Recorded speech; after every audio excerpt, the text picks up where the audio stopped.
लखनऊ के Hazratganj police station में ये पूरा मामला अब दर्ज कर लिया गया है। डायरेक्टर और टीम के खिलाफ केस दर्ज किया गया है। एफआईआर के बाद नेटफ्लिक्स ने घूसखोर पंडित का टीजर भी हटा दिया है। हालांकि नीरज पांडे जो डायरेक्टर है फिल्म के, वो कह रहे हैं ये काल्पनिक है। किसी धर्म समुदाय को ठेस पहुंचाना के लिए वो बिल्कुल इस फिल्म का नाम घूसखोर पंडित नहीं रखा गया है। तो एफआईआर के बाद घूसखोर पंडित का ओटीटी प्लेटफॉर्म से अब टीजर भी हटा दिया गया है। दरअसल वेब सीरीज के टाइटल से समाज के कुछ वर्गों को परेशानी, और अब देखिए किस तरीके से अलग अलग जगहों से ये विरोध प्रदर्शन सामने आ रहे हैं, हाथों में तख्तियां लिए, और सिर्फ ये कहा जा रहा है कि किसी विशेष धर्म को चोट पहुंचाने की कोशिश यहां पर की जा रही है। अब इसका असर सबसे ज्यादा यूपी में देखने को मिल रहा है, जहां इस वेब सीरीज के डायरेक्टर और टीम के खिलाफ लखनऊ के हजरतगंज थाने में समाज में सौहार्द बढ़ाने और जातिगत भावनाओं को आहत करने के खिलाफ मामला दर्ज किया गया है। और अब मामला दर्ज के बाद टीजर जो है वो मूवी का ओटीटी प्लेटफॉर्म से हटा लिया गया है। तो अब पूरी तरीके से विरोध प्रदर्शन देखा जा रहा है। कहीं एफआईआर हुई है तो कहीं विरोध प्रदर्शन सामने आया है, और घूसखोर पंडित पर मनोज वाजपेयी की सफाई भी सामने आ गई है। आपको बता दें, घूसखोर पंडित में मुख्य भूमिका मनोज वाजपेयी निभा रहे हैं, और प्रोपोर्शनल मटेरियल के इस्तेमाल के लिए ऐसा टाइटल रखा गया है। लोगों की भावनाओं का सम्मान करता हूं, ये कहा है मनोज वाजपेयी ने। एक किरदार की कहानी है घूसखोर पंडित। तो अब मनोज वाजपेयी जो घूसखोर पंडित में अहम भूमिका निभा रहे हैं, उनकी सफाई सामने आई है। एक्स पर क्या कुछ लिखा है देखिए। मैं लोगों को की शेयर की गई भावनाओं और चिंताओं का सम्मान करता हूं, और मैं उन्हें गंभीरता से लेता हूं। जब आप जिस चीज का हिस्सा होते हैं उससे कुछ लोगों को दुख पहुंचता है तो आप रुक कर सुनते हैं। एक एक्टर के तौर पर मैं किसी फिल्म में अपने किरदार और कहानी के जरिए आता हूं। मेरे लिए यह एक कमजोर इंसान और उसकी आत्म पहचान की यात्रा को दिखाने के बारे में था। इसका मकसद किसी भी समुदाय के बारे में कोई बयान देना नहीं था।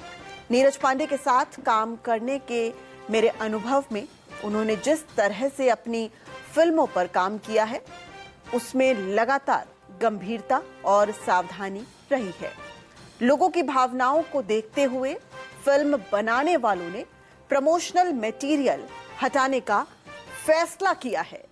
ये दिखाता है कि चिंताओं को कितनी गंभीरता से लिया जा रहा है। तो मनोज वाजपेयी ने एक्स पर ये पोस्ट किया है, और जिस तरीके से विरोध प्रदर्शन हो रहे हैं, एफआईआर दर्ज कराई गई है, उसके बाद ये फैसला लिया गया है कि ये जो प्रमोशनल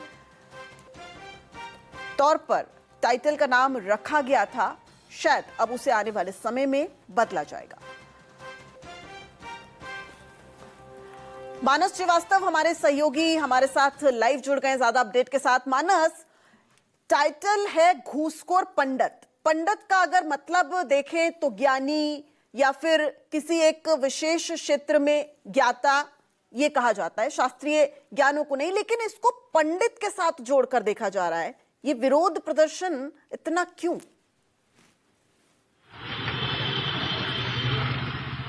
देखिए, निश्चित तौर पर जो ब्राह्मण समाज के लोग हैं वो इस टाइटल से आहत हुए हैं। उनका कहना है कि पंडित शब्द का इस्तेमाल सीधे सीधे एक तरीके से ब्राह्मणों के लिए उसका संबोधन किया जाता है, ब्राह्मणों को ही पंडित कहा जाता है। तो ये एक तरीके से अपमान है कि एक ऐसा फिल्म का टाइटल रखा गया जिसमें लिखा गया घूसखोर पंडित। तो पंडित का सीधा अर्थ हुआ कि आप एक ब्राह्मण समुदाय विशेष को आप टारगेट कर रहे हैं। ये तो विरोध की एक बहुत बड़ी वजह है। लेकिन उत्तर प्रदेश ये पहला ऐसा राज्य है जिसने सीधे इस मामले में मुकदमा दर्ज किया। लखनऊ की हजरतगंज कोतवाली ये बड़ी महत्वपूर्ण कोतवाली है। मुख्यमंत्री निवास से लेकर विधानसभा तक इसी कोतवाली क्षेत्र के अंतर्गत आते हैं। उससे भी अहम बात यह है कि इस एफआईआर का आदेश सीधे मुख्यमंत्री योगी आदित्यनाथ की तरफ से दिया गया, और जो उन्होंने बाद में जो अपना उनका जो प्रेस नोट जारी हुआ जिसमें ये बताया गया कि एफआईआर क्यों दर्ज की गई है, उस पर साफ तौर पर उन्होंने लिखा है कि कानून व्यवस्था को लेकर जीरो टॉलरेंस की नीति है, और अगर किसी समुदाय विशेष को ठेस पहुंचाता है तो निश्चित तौर पर सरकार उसके खिलाफ कार्रवाई करेगी। अब इसमें आगे जिक्र होता है कि इससे ब्राह्मण समाज की भावनाएं आहत हुई हैं। अब आप इस बात को समझिए कि उत्तर प्रदेश में ब्राह्मण जो है वो सियासत का एक बहुत बड़ा केंद्र है, और एक बहुत बड़ा ऐसा तबका है जिसके वोट बैंक की लालसा हर सियासी दल को रहती है। और चूंकि विपक्ष लगातार ब्राह्मणों के सम्मान को लेकर के उत्तर प्रदेश की सरकार पर, भारतीय जनता पार्टी पर हमलावर है।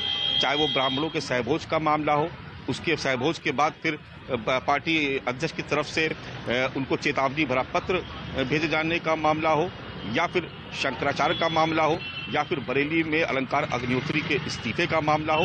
ये तमाम सारी ऐसी घटनाएं हुई जिसको ब्राह्मण समाज के मान सम्मान से, स्वाभिमान से जोड़कर देखा गया।